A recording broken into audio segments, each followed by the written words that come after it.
Hey folks, welcome back to AAA Farms. It's been a busy day today. Today's October 5th. So just give y'all a range of what today looked like.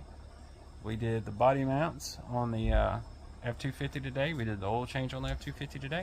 And we also are going to do a video on something we all been waiting on. We got the steers back from the butcher. So the white cow, or the white steer, ended up dressing out at 540 pounds hanging weight. So what hanging weight is when the animal's deceased, they take the head off, the skin, all the innards. And so, good rule of thumb is you lose about a third of your weight whenever you go from live weight to hanging weight. So, if you look at it that way, 540 pounds, you can do one or two ways. You can multiply it by 1.5, which would give you 150% of the weight. Or you can divide that 540 by 2 and then multiply that by 3. Either way, it should come out about 810 pounds. So live weight was about 810 pounds on him.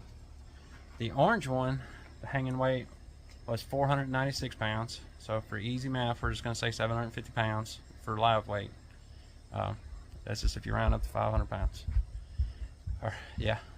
Anyway, so don't know exactly what all we got back on ours because my wife had to go get it, and when she did that, she came home and it was just a dash of trying to find freezer space and put things where they are and all that. I'll show you all the freezers here in a minute. We got a ton of ground beef.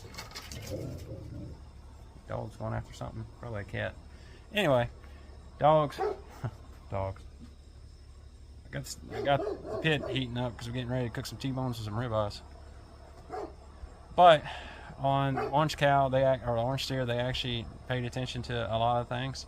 They got I think 11 T-bones, roughly 11 or 12 ribeyes. They also got like 215 pounds of ground beef, which if you say it's 214 pounds of that was 2-pound bags, and then they have one 1-pound bag. But if you look at it, 215 pounds of ground beef, and you look at Walmart's selling ground beef for about, I think it's about $7 a pound right now. So just that 215 pounds by itself, that's $1,500. So that's $1,500 they ain't got to spend at Walmart. Fun side note too, when it comes to that steer, that ground meat, they know that ground meat came from that steer. They know that steer came from this farm. They know that this farm we don't do steroids. We don't do a whole bunch of chemicals. Ain't that I'm necessarily against it. I just ain't seen no sense of doing it yet.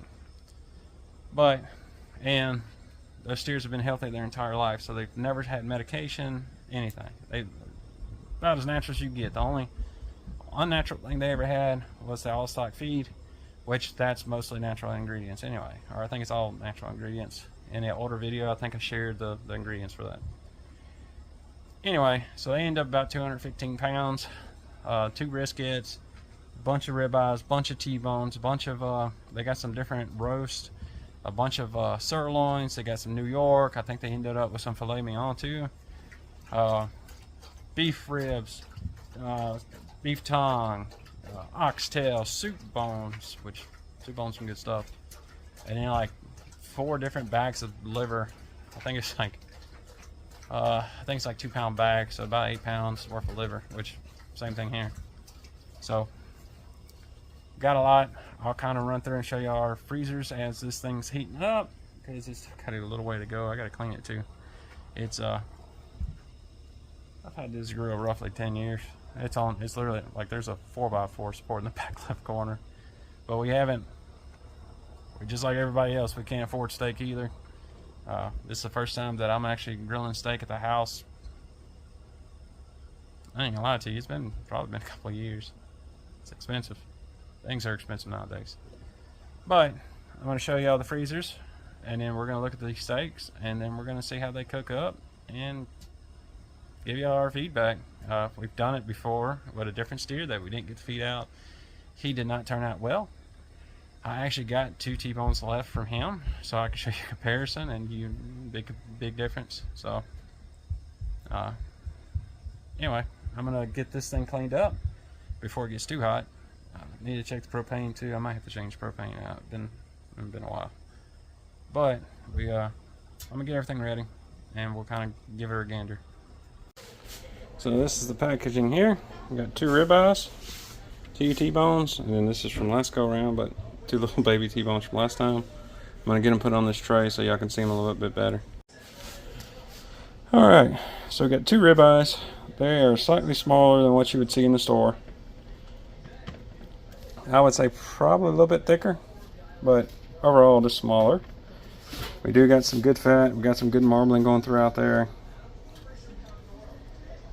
Same thing on this side. So these are the T-bones we got last time from the last steer we did. Kind of give you an idea of size difference. And this one here is more of a porterhouse. You can see how big of a difference that is. So now last time we got them cut a 1/2 inch thick just because we split the steer with others and they wanted 1/2 inch thick. This time we went a full 1 inch thick. So I'm gonna get these seasoned up.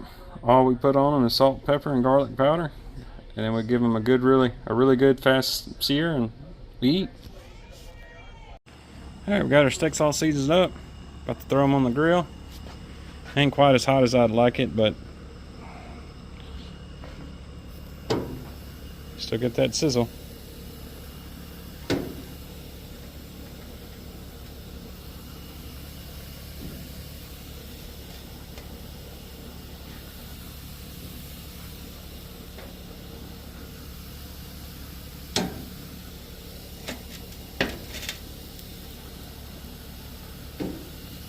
Okay, we'll let them sizzle for 2 minutes, then we'll flip them for another 2. Alright guys, we just took the steaks off, got them resting in the microwave, but this is one freezer. So we got liver, we got T-bones, we got ribeye, we got soup bones, there's more soup bones, there's brisket, there's a shoulder roast. No, that's a rump roast. Sirloin steak, sirloin steaks, oxtail, more oxtail, liver, tongue, plenty of more stuff in here. We got a couple things of ground beef. That's actually from the last steer. That's ribs. We got a bunch of we got, what is that, chuck steak, ground beef, more ground beef.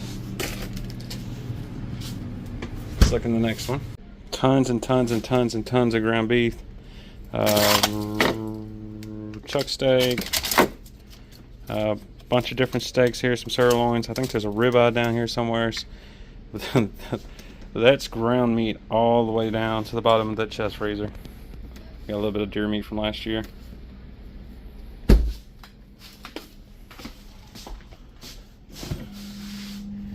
Got ground meat, more ground meat down there. This is our last freezer. All of that side's ground meat.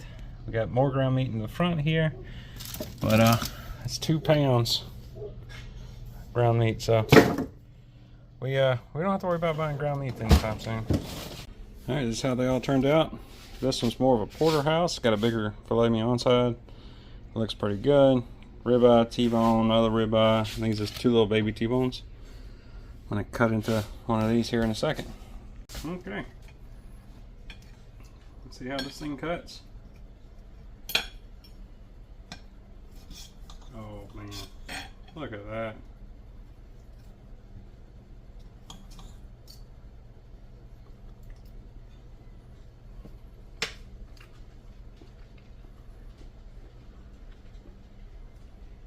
That's a good steak. Oh, that's a good steak.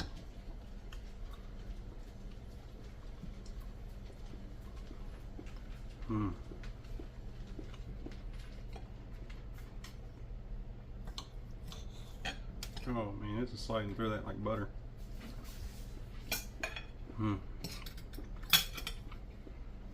That's a good steak. Here you go, Thor. You want some fat? So that was Thor approved too. I gave him that little chunk of fat. He ate it up. Alright y'all, that's it for this video because I gotta go eat the steak. Oh, it's so good. So, a couple quick notes. We fed them out for what, 60, upper 60, low 70s, I don't remember exactly what. Let's just say 70. It's somewhere around there. I don't remember off the top of my head right now. We are going to feed them out 6 months ahead of time next time. So Ideally, when you're feeding them out with a proper ration, they should be putting about 3 pounds of beef on every day. I feel like these guys, if we would have fed them out longer, I think they would have turned out a lot heavier, more meat, bigger T-bones and stuff. Other than that, it tastes great. It's so much better than the last one. The last steer we had was essentially grass-fed, and on top of that, steaks, we had all the steaks cut to a ½ inch because, like I said, we split that with some family members, and they wanted ½ inch, and that steer was in a Charolais. I'm not 100% sure what it was because we bought it from a guy. Anyway, these are Charolais because they were born here on the farm. I know everything that went into those animals. I watched them grow them from the day they were born, and I've got pictures on my phone from when they were born all the way until they went to the butcher. We had the video series, so I got a little something on my lip there, don't I? Anyway, probably going to start feeding them out like 6 months ahead of time to try to put more meat on them. The marblin's pretty good. That ribeye's freaking good, but they could use more marblin in my opinion. Taste-wise, it's fantastic. It does not taste like the stuff you get from the store. It is a slightly different taste. I don't know if that's because it's fresher or not. They hung these steers for 2 weeks in their freezer. It's the same thing if you've ever aged out a deer or anything at home. They do the same thing with beef. But these animals left the farm, and we got them, probably 2.5 weeks later, something like that. So I mean, you don't get much fresher than that unless you butcher it yourself, which it's a big animal. I have no desire to do that. Anyway, so I guess major takeaway, turned out way better than last time. Really good, really happy. We're gonna feed them out longer, so hopefully we can get them bigger. We got 2 more steers. Actually, we got 2 bulls that I need to bring to the vet so they can make them steers, and we got another steer that is actually a steer. The heifer I have, we're probably keeping. We're probably not gonna butcher her.